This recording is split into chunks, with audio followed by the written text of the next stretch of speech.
It felt great. It felt like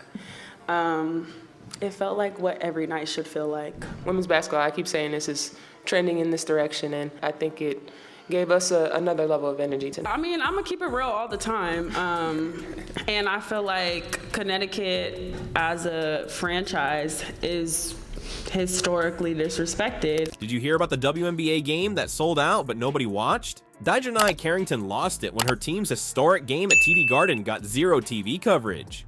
Why are some WNBA games ignored while others pull in millions of viewers? Picture this: TD Garden packed to the rafters, fans are buzzing, ready for some WNBA action, but something's off. Where are all the big TV cameras? The national networks? Nowhere to be seen. This is the scene that set DiJonai Carrington off. So what happened in this game that got DiJonai so fired up? Let's break it down. The Connecticut Sun faced off against the Boston Celtics in what should have been a historic moment. The first WNBA game ever at TD Garden. Transition Harris, set the feet, knock it down! Sting causes a lot of havoc defensively, always in the right spot. 3-on-2, Carrington lays it in. Harris has knocked down her three early in this game, has Hamby on the switch with 8. Harris blows by her with the right hand.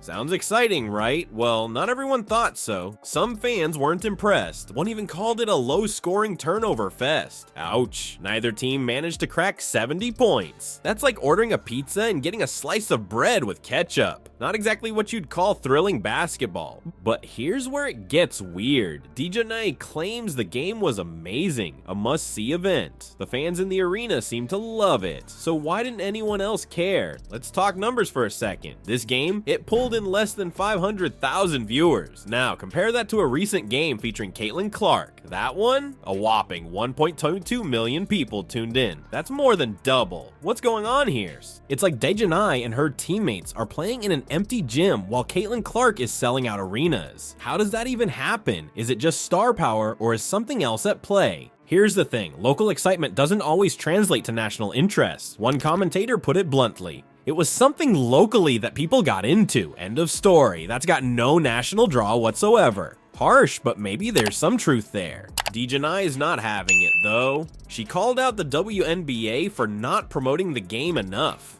My tweet worked.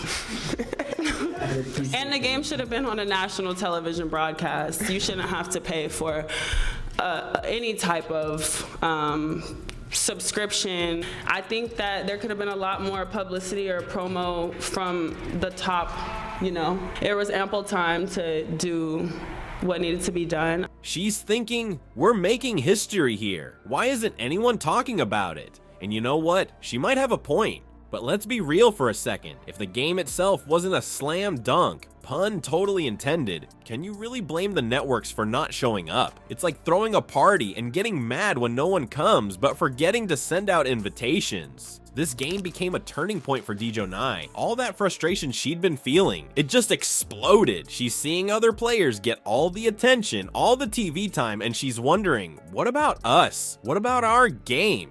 It's not just about one game though. This is bigger. It's about recognition, respect, and the future of the WNBA. DiJonai's outburst, it's just the tip of the iceberg.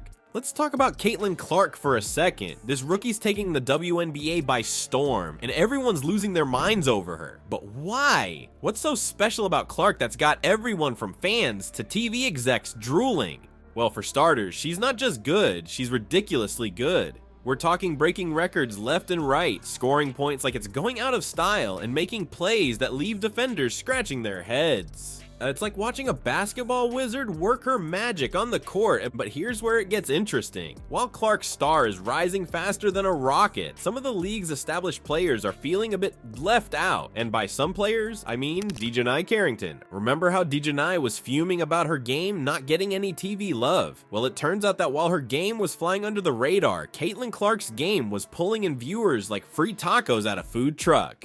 We're talking over 1.2 million people tuning in to watch Clark do her thing. That's more than double the audience DiJonai's game got. Now, you might be thinking, is DiJonai just jealous? And honestly, it's a fair question. When you've been working your butt off in the league and suddenly this rookie comes in and steals all the spotlight, it's gotta sting a little, right?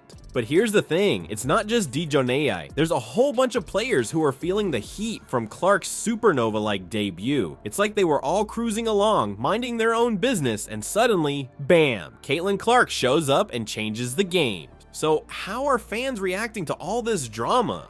Well, it's a mixed bag. Some folks are totally on DiJonai's side, saying the league needs to do a better job promoting all its players, not just the shiny new ones. But others, they're not having it.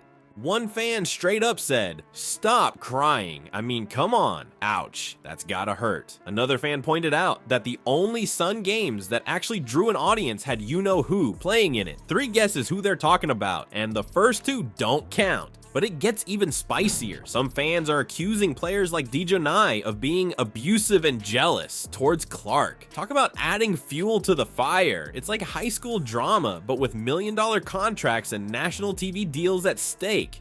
One fan summed it up perfectly.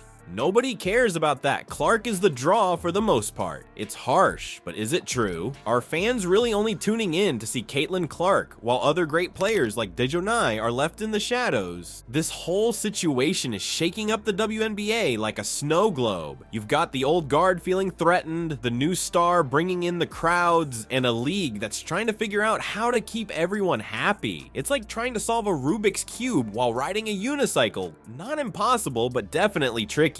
So, what does all this mean for the future of the WNBA? Well, it's forcing players like DiJonai to adapt, and fast. They're realizing that in this new Clark-centric world, they need to find ways to stand out, to make themselves impossible to ignore. It's not enough to just be good anymore. You've got to be spectacular, both on and off the court. But here's the million-dollar question. Is this Caitlin Clark effect good or bad for the league? On one hand, she's bringing in viewers like nobody's business. More eyes on the game mean more money, more sponsorships, more everything. That's gotta be good, right? I said, all right, let's talk about the elephant in the room.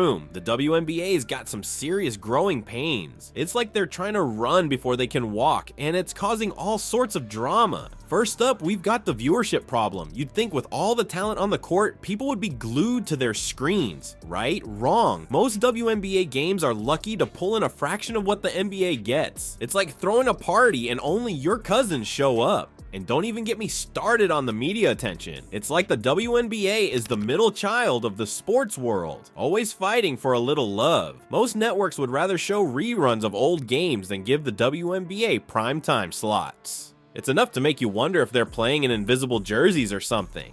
But here's where it gets really messy. Some fans are saying there's a lack of professionalism in the league. One fan straight up said, they'll never be able to grow this league because now after the jealous treatment of Caitlin Clark, they'll never be covered to get corporate product endorsement, shoe contracts, clothing brands, and television exposure.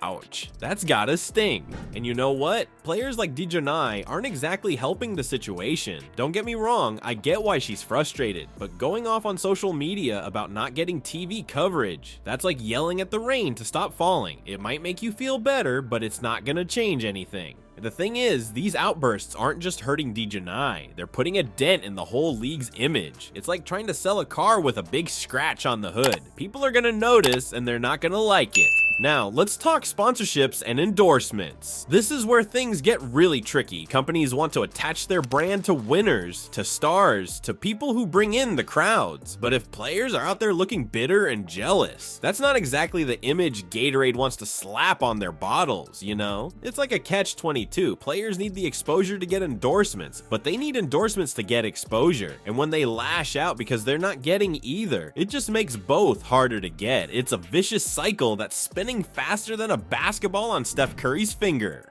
So what's the WNBA supposed to do? They've got this shiny new star in Caitlin Clark who's bringing in the viewers like nobody's business. But they can't just make it the Caitlin Clark show and call it a day.